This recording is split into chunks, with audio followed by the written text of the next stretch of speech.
اور عبادت کر کے اپنی مغفرت نہ کروا لے تو اس کو اپنی رحمت سے دور کر دے، تو اس کو اپنی رحمتوں سے دور کر دے۔ تو میں نے آمین کہا۔ مطلب یہ ہے کہ رمضان شریف میں صرف عبادت ہی نہیں کہ چلو بس عبادت کر رہے ہیں، عبادت ایسی کرو کہ اللہ اس عبادت سے خوش ہو جائے اور ہماری مغفرت فرما دے۔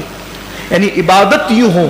تو اب روزہ ہم تو رکھ رہے ہیں، لیکن روزے کے حقوق یہ ہیں کہ روزے کی حالت میں غیبت نہ ہو، زبان کی حفاظت ہو، چغلی نہ ہو، زبان کی حفاظت ہو، کانوں سے کوئی ایسی چیز نہ سنے جس سے اسلام نے منع کیا ہو، آنکھوں سے کوئی ایسی چیز نہ دیکھیں جس سے اسلام نے منع کیا ہو، ہاتھ سے ایسا اشارہ نہ کرے جس سے اسلام نے منع کیا ہو، اپنی طاقت سے کسی کو دکھ نہ پہنچائیں کہ یہ اسلام نے منع کیا ہے۔ اللہ کے حبیب صلی اللہ علیہ وآلہ وسلم فرماتے ہیں روزہ ڈھال ہے، روزہ ڈھال ہے جہنم سے بچاؤ کے لیے۔ حدیث پاک کا مفہوم ہے کہ روزہ ڈھال ہے جہنم سے بچاؤ کے لیے، لیکن جھوٹ جو ہے وہ اس ڈھال کو پھاڑ دیتا ہے۔ یعنی پھٹی ہوئی ڈھال دشمن سے حفاظت تو نہیں کر سکتی نا، تو روزہ جہنم سے حفاظت کرتا ہے، اور ڈھال ہے، سپر ہے۔ جب جنگ ہوا کرتی تھی تو وہ تلوار کے وار جس پر روکتے تھے اس کو سپر اور ڈھال کہتے تھے۔ تو یہ جہنم کے عذاب کو روکنے کے لیے ڈھال دے دی گئی ہے سپر بنا کر کے، لیکن یہ پھٹ جاتی ہے ڈھال کب؟ جب روزے کی حالت میں کوئی جھوٹ بولتا ہے۔ تو اب آپ بتائیں کہ روزے کا حق تو یہ تھا کہ روزے کی حالت میں ہم جھوٹ کو چھوڑ دیتے۔ چھوڑ کے دیکھیے جھوٹ۔ دراصل مہینے بھر کے روزے فرض کرنے کا مقصد یہ ہے لعلکم تتقون، تاکہ تمہارے اندر پرہیزگاری پیدا ہو، تقوی پیدا ہو۔ میں 11 مہینے جھوٹ بول رہے ہو، سودا بیچتے ہوئے گلی محلے میں بیوی بچوں کے درمیان، اب روزہ ہے جھوٹ بولنا چھوڑ دو۔ 1 مہینے تک جب مسلسل جھوٹ بولنا چھوڑ دو گے تو عادت پڑ جائے گی جھوٹ بولنے سے بچنے کی، اور پھر شیطان کو بھی قید کر دیا گیا۔ نفس جو جھوٹ بولنے پہ اکساتا ہے اس کو بھی بھوکا رکھ کر کے سست کر دیا گیا، نفس بھی ڈھیلا ڈھالا پڑا رہتا ہے روزے کی حالت میں، اور ادھر وہ شیطان بھی قید رہتا ہے۔ اب بندے سے کہا گیا اب کوشش کر، عادت پیدا کر۔ اب ہم مگر عادت نہیں جاتی۔ احتیاط کیجئے، یہ سوچ کر، صرف یہ سوچ کر کہ اگر میں جھوٹ بولوں گا تو میرا روزہ بے نور ہو جائے گا، جھوٹ بولوں گا تو میرا روزہ بے سود ہو جائے گا۔ فون پر جو لمبی لمبی باتیں روزے کی حالت میں کرتے ہو چھوڑ دو، مختصر بات کرو۔ جتنا زیادہ بات کرو گے اتنا زیادہ زبان سے جھوٹ اور غیبت کا اندیشہ ہے۔ روزے کی حالت میں کم سے کم بات کرو، ضرورت کے مطابق بات کرو۔ اور ایک بات ہے کہ سچ بولنے کی عادی بنو۔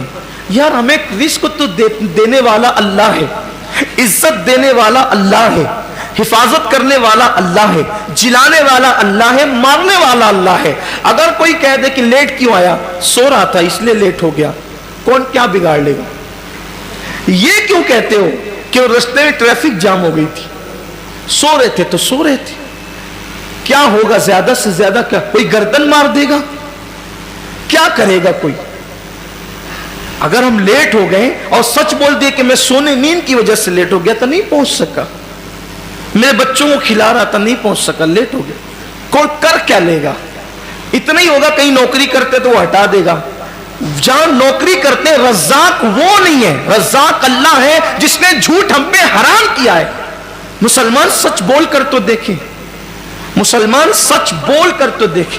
دراصل عبادتوں کی جو لذتیں برکتیں ہمارے چہروں پر، ہمارے دلوں پر، ہمارے کردار پر جو مرتب ہونا چاہیے وہ اس لیے نہیں ہے کہ روزہ تو رکھ رہے لیکن اس کا حق ادا نہیں کر رہے، حقوق روزہ سے غافل ہو چکے ہیں۔ مخلوق کا خوف ہے، خالق کا خوف نہیں ہے۔ بولو زبان سے سچ، حق بولو۔ اسی لیے رمضان شریف لایا گیا ہے تاکہ ہم پریکٹس کریں، ہم عادی بنیں، ہم اپنی زبانوں کو پاک کریں، تطہیر کریں۔ روزے کی حالت میں مت کرو کسی کی غیبت۔ کوئی فون پہ شروع پڑ جائے تو بس کرو، آج نہیں، آج روزہ ہے، اظہار کرو آج روزہ نہیں کریں۔ اللہ جانتا ہے۔ آج صبح ہی میرے ایک دوست سے بہت دنوں سے میری گفتگو نہیں ہوئی تھی، فجر کی نماز کے بعد وظیفے میں بیٹھا تھا کہ اچانک اس کی یاد آئی۔ میں نے اس کی یاد آنے پر وظیفہ روک کر اس کو فون، محبت جو ہے کئی دن ہو گئے تھے، اس کا ایکسیڈنٹ بھی ہو گیا مجھے پتا چلا، تو میں نے اس کو فون کیا تو گفتگو اس نے لمبی کر دی، اور اسی درمیان میں پھر شروع پڑ گیا۔ اس نے، میں نے کہا یار آج جمعہ ہے میرے عزیز اور روزہ ہے. سن تو لے, میں نے کہا روزہ ہے, بہت قیمتی ہے رمضان شریف کا روزہ, بس کر ختم کر دیں آپ, چھوڑ دیں آپ, بند کروا دیں, پرواہ نہیں کی.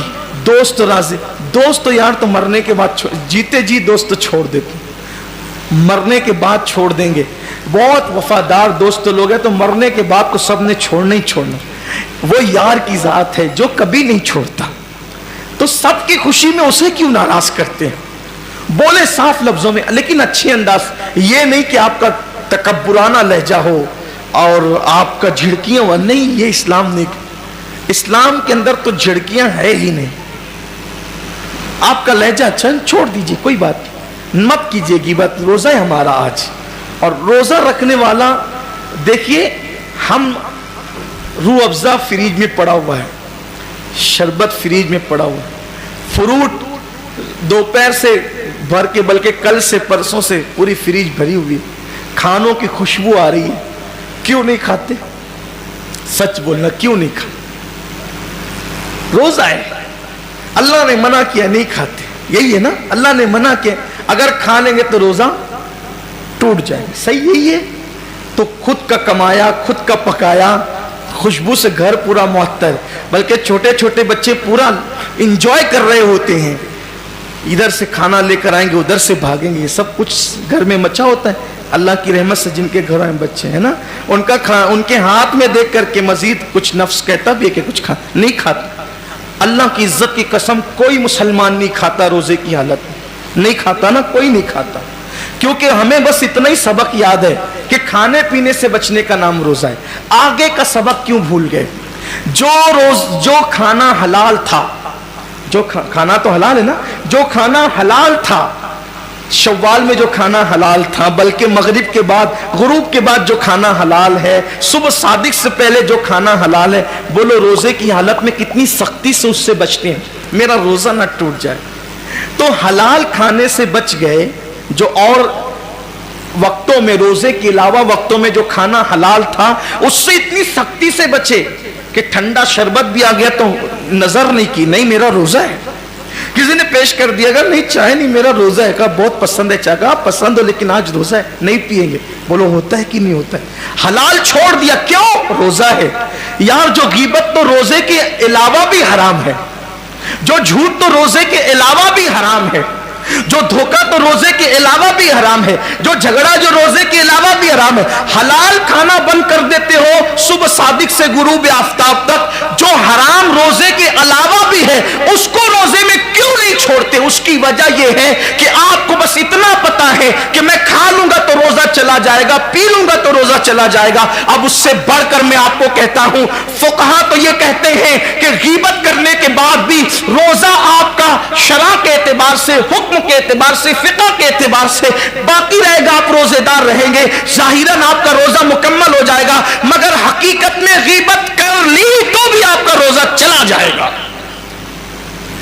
آپ کا روزے میں معاذ اللہ گویا کہ غیبت کرنا اتنا ہی برا ہے جتنا کھانا برا ہے, بلکہ میں کہتا ہوں اس سے زیادہ. کیوں برا ہے؟ آؤ بخاری شریف کی حدیث ہے, صحیح میں ہے, اس وقت صحیح یاد نہیں آتا کہ بخاری شریف میں یا کوئی اور دوسری, البتہ صحیح ستہ میں ہے. یہ جو 6 کتابیں نا, تو ان میں سے کسی ایک کتاب میں ہے جہاں تک میری قوت حافظہ میری رہنمائی کر رہی ہے. اللہ کے رسول علیہ السلام نے صحابہ سے کہا روزہ رکھو. کیا کہا؟ روزہ رکھو, اور جب تک میں نہ کہوں اس وقت تک کوئی افطار نہ کرے. حضور نے فرمایا صلی اللہ علیہ وسلم حدیث پاک کا مفہوم ہے, جب تک میں نہ کہوں اس وقت تک کوئی روزہ نہ کھولے. اپنی زبان میں مالے گا, روزہ نہ کھولے جب تک میں نہ کہوں. اب سب منتظر ہیں کہ حضور کا حکم ہو تم افطار کریں, یعنی روزہ کشائی کریں, روزہ کھولیں.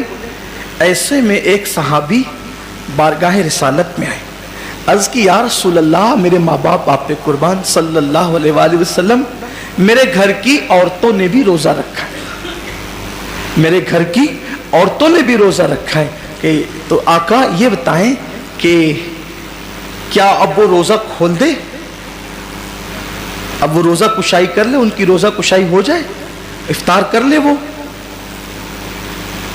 حدیث پاک کا مفہوم ہے کہ انہوں نے روزہ کہاں رکھا,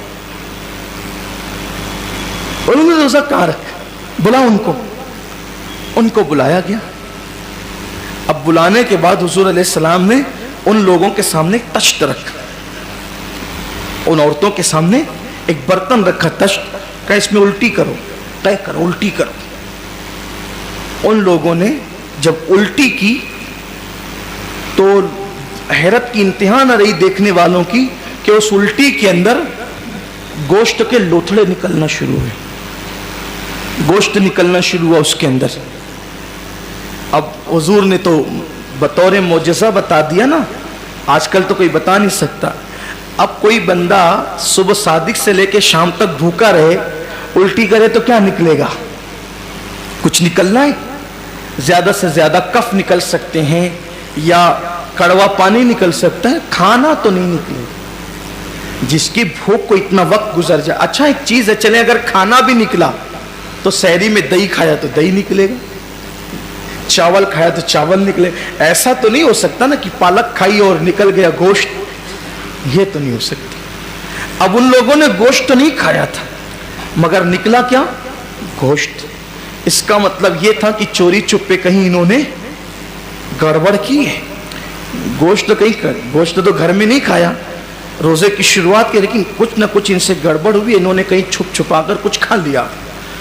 لیکن حیرت یہ تھی کہ وہ عورتیں بھی اس سے زیادہ حیرت زدہ تھی کہ یا اللہ ہم نے تو گوشت کھایا نہیں, گوشت نکلتا کیوں ہے, آیا کہاں سے؟ اور پریشان ہو گئی, یہ گوشت آیا کہاں سے؟ سرکار نے ان کی پریشانی دور کی اور میرے غیب داں نبی صلی اللہ علیہ وآلہ وسلم نے فرمایا, کیا تم لوگوں نے کسی مسلمان کی غیبت نہیں کی؟ کیا تم لوگوں نے کسی مسلمان کی غیبت نہیں کی؟ فلاں فلاں کی غیبت تم نے نہیں کی؟ انہوں نے کہا ہاں کی. فرمایا یہ وہ اسی گوشت کا لوتھڑا ہے, کیونکہ جو کسی مسلمان کی غیبت کرتا ہے گویا وہ اپنے مرے ہوئے بھائی کا گوشت کھاتا ہے, وہ اپنے مردہ بھائی کا گوشت کھاتا ہے. یہ وہی انجام ہے.